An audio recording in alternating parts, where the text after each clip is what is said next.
യേശുവിനെ അറസ്റ്റ് ചെയ്ത റോമൻ പടയാളികൾ യേശു കർത്താവിന്റെ വസ്ത്രം മുഴുവൻ ഉരിഞ്ഞു മാറ്റി.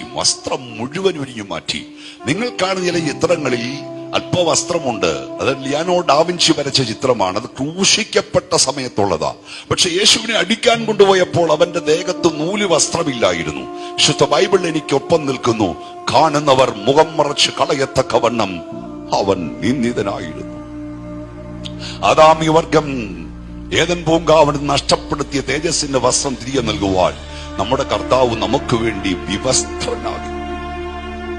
യേശുവിനെ പിടിച്ച റോമൻ പടയാളികൾ ഒരു കൽത്തൂണോട് ചേർത്ത് യേശുവിനെ കൊണ്ടുവിട്ടു.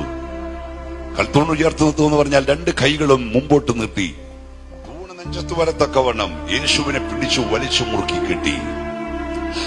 ഇരുമ്പ് ദണ്ഡിന്റെ അഗ്രത്ത് 7 ചാട്ടവാറുകളുണ്ട്, തോൾവാറുകളുണ്ട്.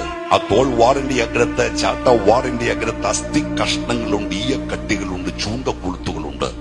കുനിഞ്ഞു നിൽക്കുന്ന കർത്താവിന്റെ അരികിൽ വന്ന് ബലിഷ്ഠ കായന്മാരായ പടയാളികൾ ഈ ചാട്ടവാറെടുത്ത് യേശുവിന്റെ പുറത്തേക്ക് ഞാൻ ആഞ്ഞടിക്കുവാൻ തുടങ്ങി. അസ്ഥി കഷ്ണങ്ങളും ഈയക്കട്ടിയും ചൂണ്ടക്കൊളുത്തും വെച്ച് യേശുവിന്റെ പുറത്തേക്ക് കാളയടിക്കുന്ന പോലെ, പോത്തിനെ അടിക്കുന്ന പോലെ വലിച്ചടിക്കുമ്പോൾ ഈ അസ്ഥി കഷ്ണവും ഈയക്കട്ടിയും ചൂണ്ടക്കൊളുത്തും യേശുവിന്റെ ശരീരത്തിൽ ആഞ്ഞു പതിക്കും. ആ ചാട്ടവാർ അവർ പിടിച്ചെടുക്കാൻ നോക്കിയിട്ട് കഴിയുന്നില്ല. ചൂണ്ടക്കൊളുത്ത് ശരീരത്തിൽ പിടിച്ചു കൊടുത്തി കിടക്കുകയാണ്. മറ്റൊരു പടയാളിയെ കൂട്ടിന് വിളിക്കും. അവരൊരുമിച്ച് നമ്മുടെ പറമ്പിൽ നിന്ന് കപ്പ വീഴുന്ന പോലെ നമ്മുടെ വാഴ്ത്തപ്പെട്ട കർത്താവിന്റെ ശരീരത്തിൽ ചാട്ടവാറ് പിടിച്ചെടുക്കുമ്പോൾ യേശുവിന്റെ ശരീരത്തിൽ നിന്ന് പച്ച മാംസവും തൊലിയും ഇങ്ങനെ ഇറന്നു പോരും. ഒന്ന് കുറയെ 40 അടി, 39 അടി എന്റെ യേശുവിന്റെ പുറത്തടിച്ചു. സഹോദരിമാരെ, ഇറച്ചിക്കടയിൽ നിന്ന് ഇറച്ചി കൊണ്ടുവന്ന് കൊത്തിയരിഞ്ഞ ശേഷം ഇത് വാരി അടപ്പയിലോട്ട് വെക്കുമ്പോൾ രക്തവും മാംസക്കൊത്തും കിടക്കുന്ന പോലെ എന്റെ യേശുവിന്റെ മാംസക്കൊത്തുകൾ ആ ബേസിലെ വെള്ളത്തിൽ കിടക്കുകയാണ്. ഇത് കണ്ടിട്ടായിരിക്കാം വെള്ളം തിളയ്ക്കുന്ന പോലെ രക്തം തിളയ്ക്കുന്നതായി പിലാത്തോസ് തോന്നുകയാണ്. ഇത് കണ്ടിട്ടായാൽ പുരുഷാരം കാണുക വെള്ളമെടുത്ത് കൈകഴുകിയാൽ ഈ നീതിമാന്റെ രക്തത്തിൽ എനിക്ക് പങ്കില്ലെന്ന് അവൾ പറയുന്നു. അയാൾ പറയുന്നു. ഏതാണ്ട് 30-39 അടിയൊക്കെ ലാസ്റ്റ് അടിയായപ്പോൾ വേദശാസ്ത്രികൾ പറയുന്നത് അവസാന അടികളേൽക്കുവാൻ കർത്താവിന്റെ പുറത്ത് മാംസമില്ലാതെയായി. അസ്ഥികളിലേക്ക് അടികൾ ആണ്ടിറങ്ങി. അസ്ഥികളിലേക്ക് ശ്രദ്ധിക്കണേ പ്രിയ സഹോദര സഹോദരി, ഇരുമ്പ് കഷ്ണം കൊണ്ട്, ചാട്ടവാറ് കൊണ്ട്, ഇരുമ്പ് ദണ്ടുകൊണ്ട്, ചൂണ്ടക്കൊളുത്തുകൊണ്ട് ഒരടി നിന്റെ അസ്ഥിക്ക് കിട്ടിയാൽ എത്ര വലിയ വേദനയായി.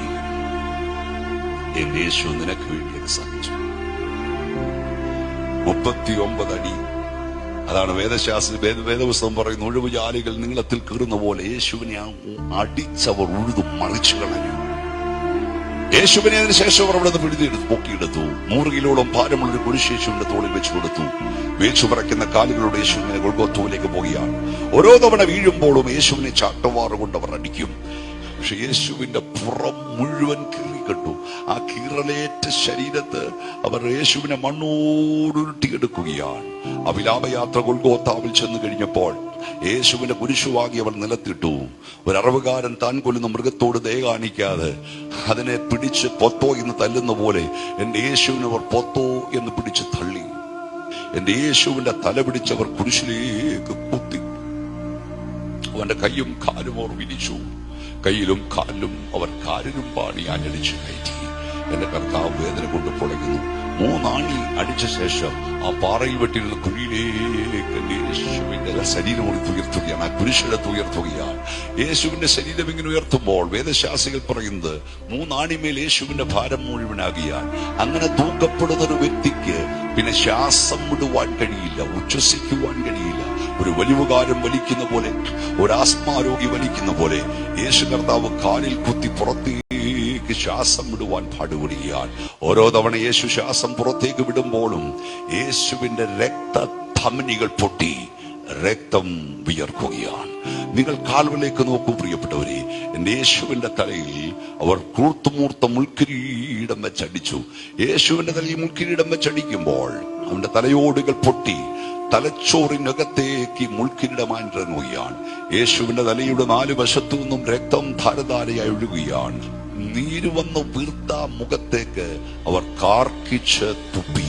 ആ ആ തുപ്പൽ തളം കെട്ടി കിടക്കുന്നു.